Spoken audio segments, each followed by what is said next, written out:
So it's August, and today is the latest Samsung Unpacked. Normally that would mean it's time for a new Galaxy Note, but in Samsung's own words, not this time around.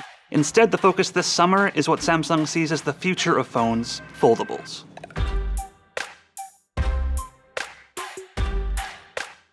These are the new Galaxy Z Fold 3 and Z Flip 3, and from everything we've seen so far, they're the most impressive and refined foldables that the company has produced yet. They look better than last year's phones, have all the hardware upgrades you'd expect, and crucially, Samsung's more confident in their durability than ever before.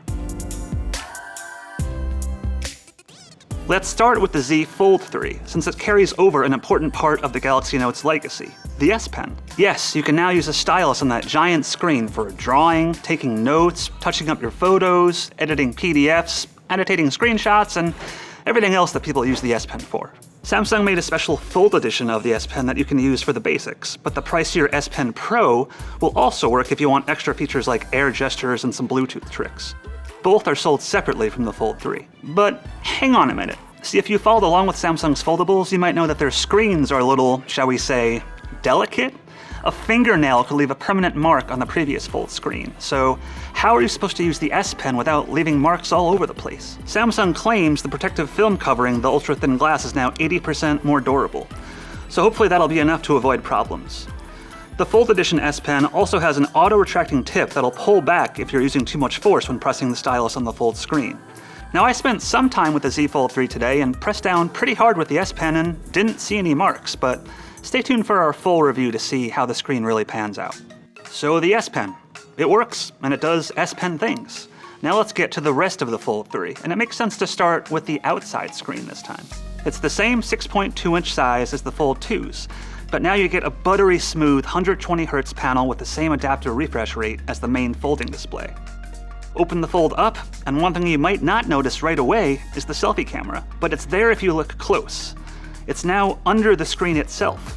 This isn't the first time we've seen this trick, and some earlier under-display cameras have been truly awful. But Samsung insists this camera will be perfectly adequate for Zoom and other video calls. It's meant to make the Fold 3's 7.6-inch screen feel undisturbed. It's one of those things that you might forget is there when you're using the phone day to day, but it's definitely noticeable when you go to look for it. Keep in mind you've got 4 other cameras to pick from if you don't love the quality of the one under the screen. The Fold 3 looks similar to the Fold 2, but Samsung says it's more resilient than before, despite being lighter and a tad thinner. It and the Flip 3 are now IPX8 water resistant, so you can submerge them in water and they'll survive. There's still no dust protection though, so you're going to want to steer clear of the beach. Samsung's also using Gorilla Glass Victus on the outside displays and stronger metal for the hinges. Hopefully all of this, combined with more durable screen protectors, will mean fewer Samsung foldables just randomly breaking down from daily usage, which was still a problem for some customers from last year's phones. This year, Samsung's adding new features to help you get the most out of the Fold 3's giant screen.